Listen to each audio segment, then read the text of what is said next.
Тарихи тізбек. Әдетте қоғамда адамды не қалыптастырады? Тәрбие ме, тегі ме деген түбі жоқ талас бар. Екі тараптың да өз теориясын дәлелдейтін уәждері жетіп артылады. Және оны логотерапия ғылымы теріске шығармайды. Қанмен келген қасиет, болмыстың ашылуына қосымша қолдау. Ал оған жүйелі түрде рухани тәрбие берілсе, нұр үстіне нұр болады. Бірақ бұл шешуші фактор емес. Бұл туралы кейінірек тарқатып айтамыз. Алдымен текке тоқтайық. Бейсеннің өз атасы мен нағашылар тізбегі қайдан келді?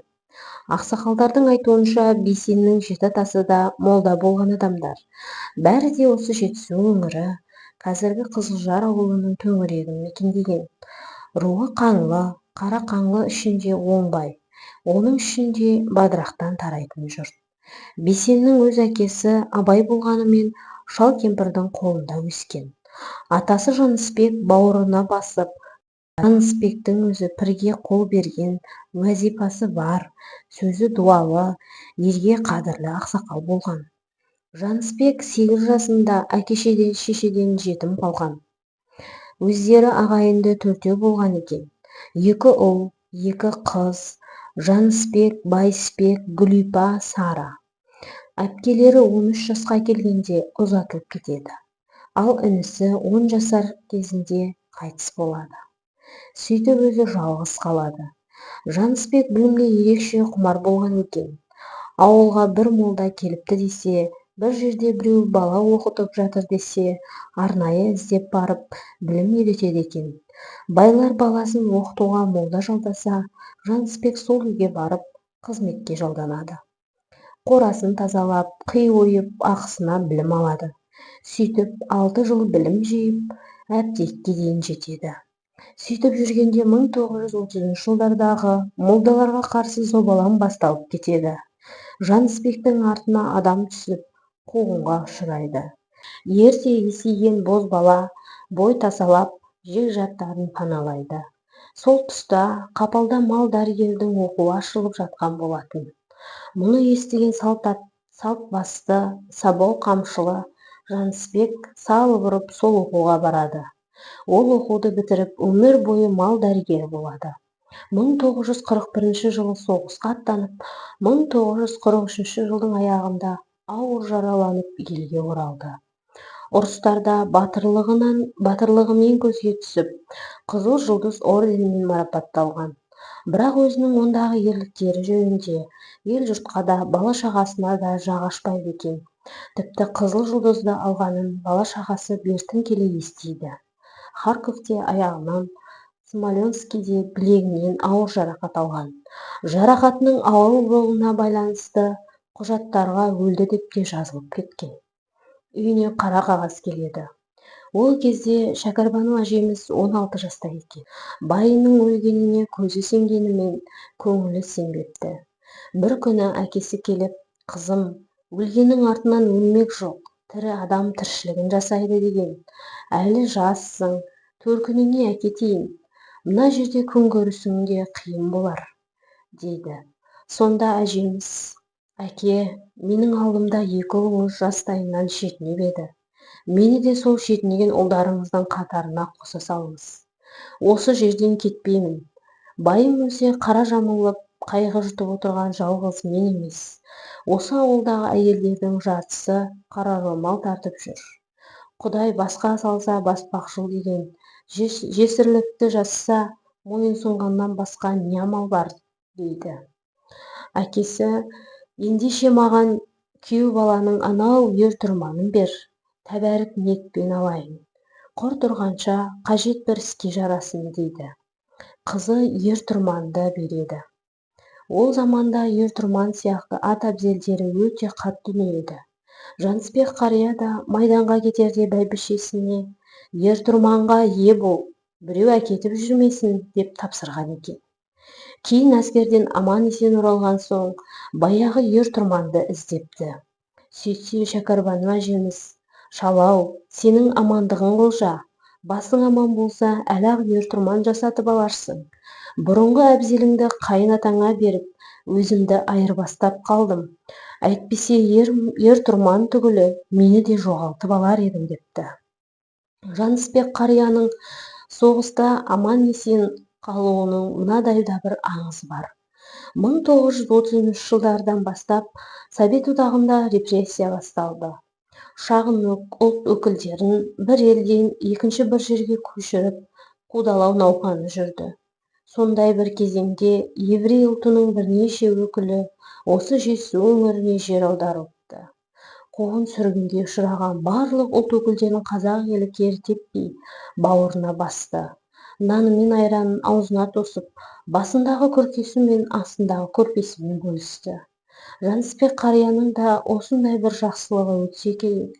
Еврейдің бір ғалымы риза болып, оған кішкентай Құран кәрімді сыйлапты. Құранның көлемі сіріңкенің қорабынан да кішкентай. Бойтұмар ретінде жасалғаны көрініп тұр. Ұзындығы 3-5 сантиметр, 2-2 сантиметр. Арнайы салып жүретін футляры да бар. Әріптері көзге көрінбейді. Сондықтан футлярдың ішінде арнайы үлкейткіш шыны және бар. Жанысбек қария соғысқа аттанғанда осы бойтұмардай Құран кітапшасы өзімен бірге жүрген деседі. Мүмкін қан кешкен ұрыс кезінде ажалдың аузына тірі қалуына осы бойтұмардың шарапаты болғанша шығар. Анығын бір Алла біледі. 1985 жылы Жанысбек қария Совет одағының батыры атағына ұсынылады. Бірақ кей құжаттарда қайтыс болды деп көрсетілгендіктен ол атақ берілмеді. Жанысбекті бүкіл ауыл ерекше құрметтеген. Оның екі себебі бар. Біріншіден, ол күллі ауылға шарапаты деген адам екен. Ел арасында Жанысбек ашаршылықта бір қауым елді аман алып қалған деген әңгіме бар. Бұл рас сөз. Жалпы ашаршылық жылдары Қызылжар ауылынан 1-2 адам ғана аштан өліпті деседі. Ауылды Жанысбек пен оның құрдасы, әрі досы Ақбота деген жігіт құтқарып қалады. Осы иелігі үшін бүкіл ауыл ол кісінің атын атамай, Жәшаға, Жәкем дейді екен. Тіпті ауылдың үлкендері де ол екеуіне қарсы келмей сыйлап өткен дейді. Жұрт Жанысбекті Қызылжар ауылының іргетасын қалаған адам деп те айтады. Жанысбек өте еңбекқор, малмен бірге бау-бақшаға да жақын болды. Қысы-жазы да тынбайды. Егіні бітік шығып, ағаштары жемістен иіліп тұрады екен. Жер ортасы жасқа келгенде ғана қара жұмыспен үйдің тіршілігінен алыстапты. Оның да бір оқиғасы бар екен. Бір күні Жанысбек малға шөп ұруға барады. Ол кезде колхоз бен совхоз бастығының рұқсатынсыз шөп ұруға болмайды. Жердің бәрі үкіметтікі. Алдымен үкімет орады. Одан қалғанды ғана қарапайым жұртқа ұруға рұқсат. Бірақ Жанысбек олардың рұқсатын күтіп жатпайды. Үйде де қарайған мал бар. Қасына кіші ұлы Бейсбайды ертіп шабындыққа келеді. Біраз шөп орып, арбаға басып, кері қайтып келе жатқанда, алдарынан совхоз бастығының көлігі шығып қалады. Көлікте колхоз бастығы Сағатбектің өзі отыр екен. Бірақ ол арбаны тоқтатып, айғайға басып, дау көтермейді. Көлігін шетке бұрып, бұларға жол ашып өткізіп жібереді. Өтіп кеткен соң Жанысбек баласына қарап, «Балам, болды, мынау мені мақтамен бауыздап кетті. Енді мен ештеңеге араласпаймын. Өз тіршілігіңді өзің істе» дейді. Сол айтқаннан дүние тіршілігіне Ауыл аймақтың Жанысбекті құрметтеуінің екінші себебі оның молдалығында еді. Бірақ ол кісінікі өлім-жітімді жаназа шығарумен шектелетін құрғақ молдалық емес еді. Әр күні сағаттап отырып зікір айтып, көзінен моншақ-моншақ жас ағып отыратын еді дейді көргендер. Сондықтан төңіректің бәрі оны әулиедей көретін. Сол діндарлығы үшін бала кезінен басталған қуғын өле-өлгенше тоқтамапты. Тіпті беріде заман түзелді деген кездерде де газет беттерінде Жанысбекті даттап, діншіл, ескі көзқарастың адамы деген мақалалар шығып жатты. Өзін ғана емес, балаларын да қыспаққа алып, талай мәрте комсомолдар жиналысына салыпты. Ақыр соңында балаларының кейбірі Құранбек деген фамилиясын Құранбек деп өзгертуге мәжбүр болады. Соған қарамастан Жанысбек қария құдайшылығынан бас тартқан емес. 1968 жылы ауыл адамдары Жанысбекті молда сайлайды. Жаркентте атақты Тоқбай қажы деген кісі өтіпті. Қызыл империяның кезінде 3 рет қажыға барған. Өз ажалын бір апта бұрын айтып, 2 күн бұрын ағайын туысқа хабар жөнелткен әулие екен. Сол кісі Жанысбектің білімін жоғары бағалап, бұдан артық молда таппайсыңдар, осы кісіні сайлаңдар деп сәлем айтады. Жанысбек ақсақал аяғым ақсақ, қолым шолақ, молдалыққа жөнім жоқ деп бас тартады. Бірақ жұрт бұл туа бітті кемістік емес, отанды қорғаймын деп жүріп жараландың. Бұл кемістігің есептелмейді, дейді. Сөйтіп Жанысбек ақсақал 1985 жылға дейін молдалық қылады. Өзі жыр дастан, аңыз әңгіме, ертегіні көп біледі екен. Бала-шаға, ауыл жастарын ортаға алып, ескінің әңгімелерін айтқанын жақсы көретін. Бесен әріп танитын жасқа келгенде түрлі дастандарды әкеліп, дауыстатып оқытқызатын көрінеді. Бір жерін қате оқып қойса түзетіп отырады. Яғни тұтас daстанды жатқа білген. Балалары, атамыз өзі жатқа білетін дүниені неге бізге оқытып әуре қылады деп түсінбейді екен. Бірақ кішкентайынан жыр дастан оқи беріп, кеуделерінің құндылыққа қалайша толып қалғанын байқамай да қалған. Кейін осы оқыған жыр дастаны рухани ұстынын бекітіп, өмірден сүрінуге адасып, қадам басуға мүмкіндік бермеді. Жанысбек ақсақал өлетінін 1 сағат бұрын далаға шығып күнге қарап отырады да, дүние сары аяқтың ішіне толды, қой үстіне бозторғай жұмыртқалаған заман келді. Осыны шайқап алмасаңдар болғаны депті. Бұл 1985 жылы мамыр айында айтылған сөз еді. Содан соң үйіне кіріп, бәйбіше, төсегімді сал, бұл сенің соңғы салған төсегің шығар дейді.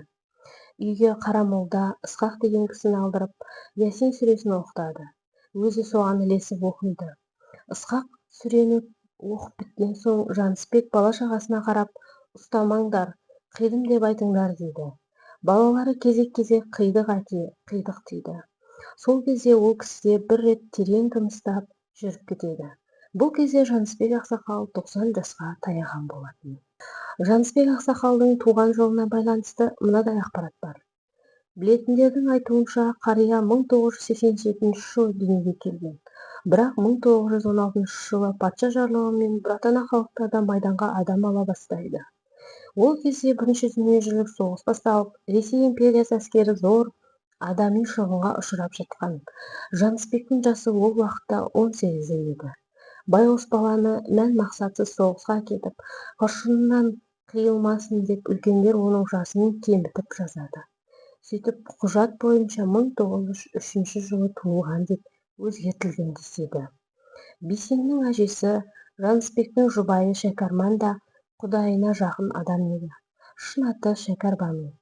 Жалайыр ішіндегі мырзадан, оның ішінде діннен нұрынан тарайды. Қашқын деген аталары Меккеге жаяу барып қажы атанған екен. Қашқыннан Низа туады. Низабай адам болған. Низадан 3 ұл, 1 қыз қалған. Жақсылық Жақсынбай, Гүлжәміш, Нұрмолда жақсылық сөзі ұстап, ақын болған кісі екен. Өзінің 16 баласы болыпты, бірақ көз тиді ме белгісіз, сол 16-ның ешбірі тірі қалмапты. Бірі жастайынан шетінесе, бірі көкпарда, бірі күресте мерт болған. Оның інісі Жақсынбайдан 1 ұл, 1 қыз тарайды. Қыздың есімі Іңкәрбану. Шәкәрман 9 жасқа, інісі Нұржігіт 6 жасқа келгенде шешеден жетім қалады. Шәкәрман шешеден Бесенді ерекше жақсы көруінің бір себебі, оның інісі Нұржігітке ұқсатады екен. Нұржігітімнің орнына келген балам деп отыратын. Жалғыз Шәкәрман шеше емес, жұрттың бәрі солай көретін. Түр тұрпаты, бітімі сол Нұржігітке келеді екен. Бетіндегі қалы да сол Нұржігітпен бірдей деседі. Шәкәрман шешейдің де аузынан алласы түспеген құдайшыл кісі болғанын айттық. Апамыздың да аталары сопылық құрған екен. Ол кезеңді анамыз былай деп еске алатын еді. Апта сайын біздің үйге біраз адам жиналады. Әкелеріміз бізге алдын ала шай қойдырады. Үлкен кісілер ішке кірген соң 100 метр жерден үйді торуылдатып қояды. Сөйтіп, хәсби рәбби жау алланы айтып, зікір салатын. Зікір біткен соң бәрі терлеп тепшіп шай ішетін. Әкелеріміз деп отырғаны Шәкәрбану әкесінің ағасы, жақсылықты да әкесіндей көретін.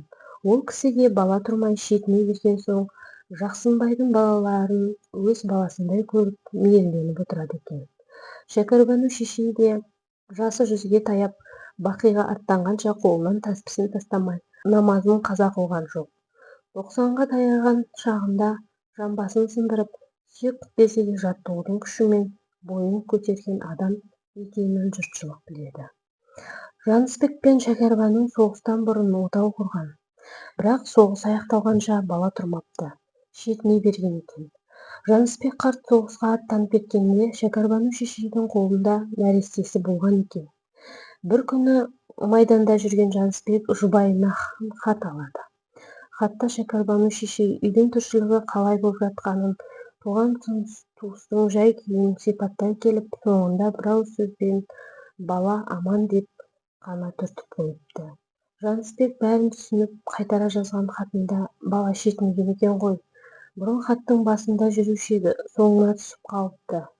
Ештеңе етпес, басың аман болса, әлі-ақ бөпелі боласың деп жұбатыпты. 1948 жылы дүниеге Абай ағамыз келеді. Абайды бүкіл ауыл мойынға бұршақ салып тілеп алған деседі. Жанысбек ауылға қадірлі адам болған соң, оның бір перзентке зар болып жүргені бәрінің жанына батады. Сол кезде ауыл халқының дұғасына қосып, Абайды Құдайдан сұрап алған деседі. Сондықтан Абайды ауылдың баласы деп біледі екен. Бірдеңе бүлдіріп қойса да, ешкім оның бетінен қақпай еркелетіп өсіріпті. Абай ағамыз ғылым білімге құштар еді. 14-15 жасқа келгенде ветеринариялық техникумда оқиды. Оны бітірген соң әскерге барып, қиыр шығыста борышын өтейді. Орысша өте сауатты болғасын, әскерде кеңсе хатшысы болып қызмет етеді. Қайтып келген соң ветеринарлық міндетіне кірісіп, өмірінің соңына дейін кәсіп қылады. Абай ағамыз кітапты көп оқитын еді, философияға жақын, білімі анау-мынау профессорда сөзден сүріндіретіндей. Орыс тіліндегі, қазақ тіліндегі көне сөздерді айтып, этимологиясын талдап отырғанды ұнататын. Абайдың жұбайы, Бейсеннің туған шешесі Ямалиға деген кісі. Әкесі Бейімбет деген молда болған. Молдалықтан бөлек емшілік қасиеті де болған деседі. Есінен адасқан, жын соққан науқастарды да дем салып емдейтін аузының дуасы болыпты. Бейсен дүниеге келген кезде Абай ағамыз алыс бір совхозда жұмыс істеп жүреді. Үйіне аптасына бір рет қана келеді екен. Бір күні үйіне келгенде әкесі Жанысбек қария ұрсып, «Әй бала, ер адам 3 күннен артық салт басты жүрмеу керек. Мына әдетіңді қоштамаймын. Ертең жұмысқа кетерде келінді бірге ерте кет. Жұбайың қасында болғаны жақсы. Сонда біздің көңіліміз тыныш болады» дейді. Ол кезде Бейсен 9 айлық емізулі сәби еді. Әке, мына кішкентай Бейсенді қайтеміз, мен тұрып жатқан үйде нәрестеге қолайлы жағдай жоқ дейді. Әкесі, бөпеңді біздің кемпірге бер, сол бағып қарайды дейді. Көнбейін десе, әкенің сұстық қатты. Айтылған сөзі атылған оқпен тең. Адырнаға қайта салынбайды. Ямалиға апамыз бөпесін енесіне тастап, ертесіне Абай ағамызға еріп совхозға бірге кетеді. Шәкәрбану әжеміз Бейсенді бауырына басып қала береді. Сәби жылаған сәтінде омырауын аузына тосқан екен. Құдайдың құдіретімен омырауы жібіп сүт шығыпты. Осылайша Бейсен әжесінің баласы болып кетеді. Абайды аға, Ямалиғаны жеңге деп атайды. Есейген соң ғана әке-шешесінің анық сезеді. Бірақ әжесінің кенже ұлы болып қала береді. Адамды не қалыптастырады? Тәрбие ме, тегі ме деген сұраққа қайта ораламыз. Бейсеннің тегіне байланысты қолда бір материалдың мүмкіндігінше беруге тырыстық.